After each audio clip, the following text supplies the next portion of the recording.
अगला पद राग केदार में निबद्ध है।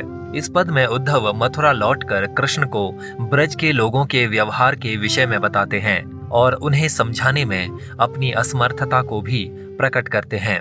सूरदास लिखते हैं, माधव यह ब्रज को व्यवहार। माधव अर्थात हे कृष्ण, व्यवहार अर्थात व्यवहार, चाल चलन या सलूक। गोकुल से मथुरा लौटकर उद्धव कृष्ण से मिलते हैं और कृष्ण से कहते हैं, माधव यह ब्रज को व्यवहार, कि हे कृष्ण, ब्रज के लोगों का व्यवहार, रोजमर्रा की जिंदगी या चाल चलन किस प्रकार का है, ये मैं आपको बताता हूँ। मेरो कह्यो पवन को भुस भयो, गावत नंद कुमार। मेरो कह्यो अर्थात मेरी बातें या मेरे कथन, पवन अर्थात हवा, भुस अर्थात भूस या तिनके, गावत अर्थात गाते हैं या गुणगान करते हैं, नंद कुमार अर्थात कृष्ण अथवा नंद के पुत्र कृष्ण। मेरो कह्यो, उद्धव कृष्ण से कहते हैं कि मेरे सारे कथन या मेरी सारी बातें पवन को भुस भयो, हवा में उड़ते हुए घास फूस या तिनकों की तरह व्यर्थ सिद्ध हो गई। गावत नंद कुमार, ब्रज के सभी लोग तो केवल नंद के पुत्र कृष्ण या आपका गुणगान करते हैं।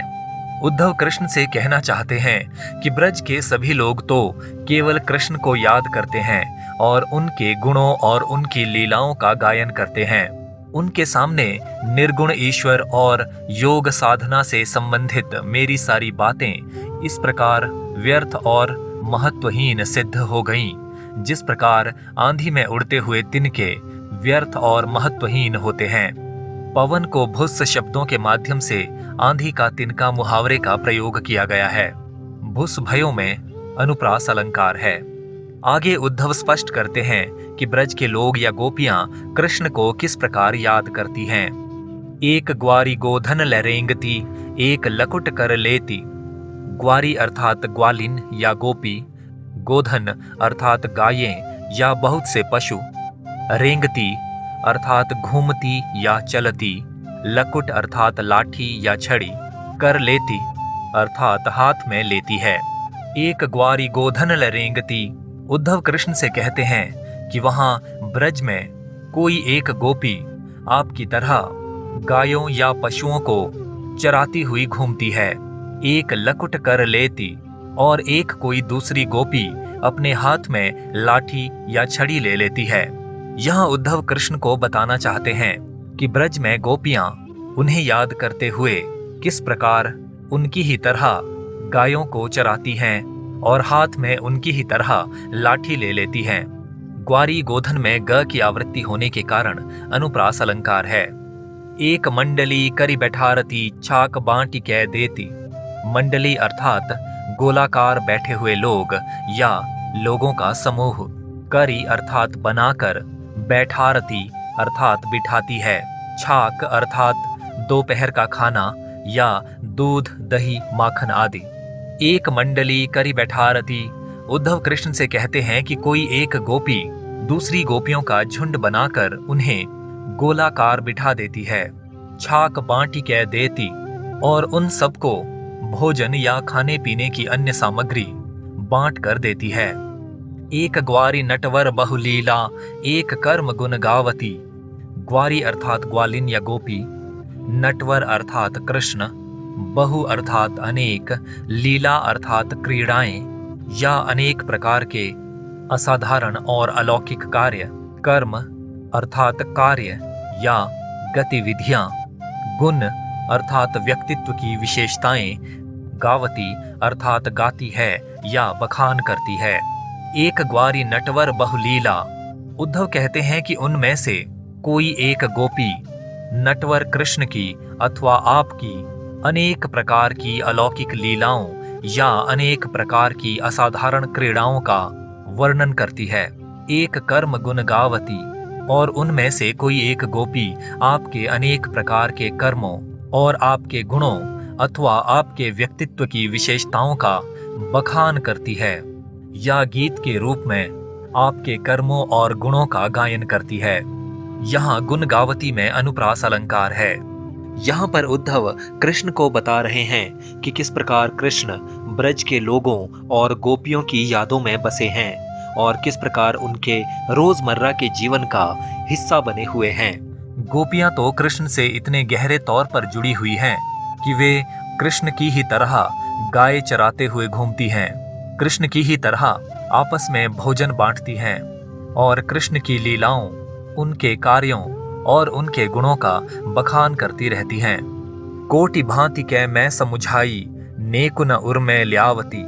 कोटि भांति कै अर्थात करोड़ों प्रकार से या अनेक प्रकार से, नेकु अर्थात जरा भी, उर अर्थात हृदय या मन, ल्यावती लाती अथवा ध्यान देती। कोटि भांति कै मैं समुझाई, उद्धव कहते हैं कि मैंने गोपियों को करोड़ों प्रकार से या अनेक प्रकार से समझाने का प्रयास किया। नेकु न उर में ल्यावती, लेकिन मेरी बातों में जरा भी उनका दिल नहीं लगता था या मेरी बातों पर वे जरा भी ध्यान नहीं देती थीं। यहाँ नेकु न में अनुप्रास अलंकार है और उर में ल्यावती मुहावरेदार प्रयोग है। निसिबासर ये ही व्रत सब प्रज, दिन दिन नूतन प्रीति।